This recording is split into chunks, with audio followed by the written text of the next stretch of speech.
couple of weeks ago we looked at everything that Star Wars had to offer in 2022, and so in this video I'm going to be doing the same for Marvel. Because realistically at this point these are the only two franchises that I can do this sort of thing with. I can't do a year in review for horror as much as I'd love to because there's just far too many and I've not seen even half of them. So that out of the way, here's my completely spoiler-free review for the Marvel Cinematic Universe in 2022.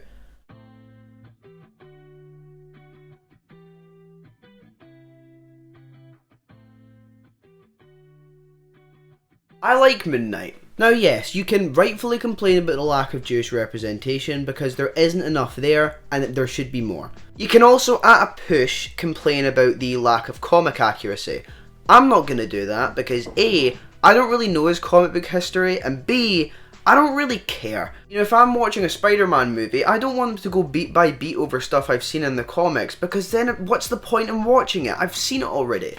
I think it's spearheaded by this amazing performance by Oscar Isaac, not to say that the other ones are not great. Visually the show has some stunning moments as well, and really the only complaint that I have is that it really jumps the gun in its finale. This is probably the weakest MCU show in terms of wrapping itself up, but even then that doesn't really hinder the high points of the show. I love the action set pieces. I think for 5 of the 6 episodes this thing presents itself really well. I want to give Oscar another shot of recognition because at least for one full episode he's acting across from himself and he's able to give 2 very distinct and character definitive performances that feel totally different from one another. May Calamawy also gets praise here because I loved her as Layla and I can't wait for her to eventually return as the Scarlet Scarab because they'd be stupid not to, honestly.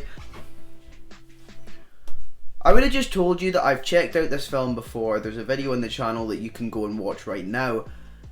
If that was actually still my opinion on the film, because it's changed. I look at this film a lot less positively now, and that sucks because that's not even with rewatches. I've seen it twice, and both of those were in cinemas before making that video. It's just my memory of this thing souring somehow more. I still think the performances are great, and I still get really fucking annoyed when I see people clearly not understanding the arc that Doctor Strange goes on that is right there. It's even worse that they complain when Wanda is seemingly more of a main character, but I'm not going to get into that now because honestly I don't want my brain cells to die anymore. The movie just feels far too messy, and the more I think about it, the more I really don't like that Sam Raimi was brought in for it, or that this continues absolutely nothing from the first Doctor Strange movie. This completely disregards all of it, and up until changes during the writing section of the movie's production, the movie was going to end Mordo's journey into villainy in the sequel's opening. The blatant disregard that this movie has for its predecessor is insane. And I would love for nothing more than Scott Derrickson to return for Doctor Strange 3 and bring this thing back on track and, you know, start wrapping up the stuff that started in the first movie. But that doesn't look like it's going to be the case. Instead it looks as though we're going to be stuck with Raimi as the director, which yes comes with some positives but also comes with equally as many negatives. Doctor Strange is a character that I genuinely love, and this was one of my more anticipated projects for Phase 4 as a whole. But it just feels so incredibly dull and uninteresting to me now, and that's wild to say considering that this is a film that Sam Raimi directed. You know, the film is visually striking, but the reality is that's the only pull that this thing has now. Without that Raimi camp to it, I would have absolutely no desire to ever go back and watch this thing, and that sucks as a Doctor Strange fan. It feels like a film that I'm genuinely never going to actively choose to watch again, despite the few positive things that it has. Now I watched this full thing after Thor, and I mentioned it in my review, but this was a breath of fresh air. Miss Marvel's another one of the things that I actually did make a video on, and my views remain largely the same. It's a lot of fun. I really enjoy the newcomers here. I think Iman Vellani as Kamala Khan is easily one of the best outcomes of this phase. It does a whole lot right for me, and while the style didn't sit right with some people, it certainly did for me. For me, this whole thing worked. It was fun going back to something that feels more homecoming than No Way Home, if you know what I mean. It just feels a lot more grounded than the other MCU projects, and I think that the other projects this year benefit because of that. This is one of the more rewatchable entries this year, and I can totally see myself just throwing this thing on to, you know, sit through it again. It's one of the few Marvel projects of this phase to actually feel like there's a style to it, and because of that I'm really hoping that the writing team stays on board with Kamala's journey, as this honestly felt like the right fit, and I think it makes sense to keep the same people writing her story if it worked the first time. I'm going to keep this one incredibly brief. I bet you can tell by my tone of voice how excited I am to be talking about this thing again. I made a video on Thor Love and Thunder when it first released. I didn't like it. I have seen it once, and that was for that video, and I've never watched it since. I honestly don't ever want to watch it again. This is, for me, honestly, one of the worst movies in this saga. It completely ruined my desire that I've had for any more Thor content. Because I have mentioned positives for everything, if I was to mention one good thing about this, it pushed Ragnarok off the bottom of my Thor list, so that's about something. Time for another incredibly brief one, but this one is mainly because I don't actually know what to say. I Am Groot really is the definition of harmless fun. It doesn't offend anybody, it doesn't offer anything of real substance, but at the same time that can't exactly be a criticism because it's not trying to be any of those things. It knows it offers nothing in terms of story, and it really is just a little stopgap of sorts. It's consistently solid in terms of looks. I mean, it's colourful, it's vibrant, I don't even know what else I can say. It's literally, it has no criticisms, but it's still not exactly groundbreaking. There's nothing here to criticise, it's fine. The writing is your issue. The issue here is not Jennifer Walters. You know, I think with a solid writing team, I reckon she's going to be a great character. I do think this thing is vastly overhated by the majority, and I hate to be that person. Trust me, I really hate to be this person, but if Deadpool was doing some of the things in this show, like the fourth wall breaks and some of the jokes, the criticism would almost be non-existent. At a push it would be a lot less significant. And I'm not going to make a judgment, I just find that rather intriguing.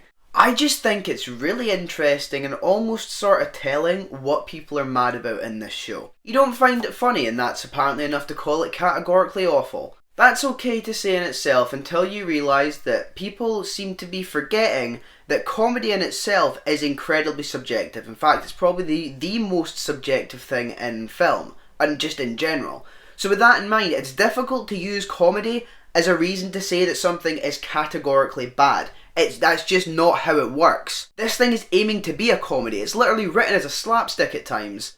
The dialogue is bouncy and it's fluid and it stops for jokes quite a lot, and if being honest, that makes sense. This is one of the more tonally consistent things in this phase. But because it's not the tone that you want, and because it's not this big groundbreaking thing moving things forward with the multiverse shit, you're not happy. The roster of characters is fun. I enjoy all of the side characters. In my opinion, Daredevil rocked, and if you disagree and say it's ruined the character, I'm really convinced you've only actually watched the Netflix series.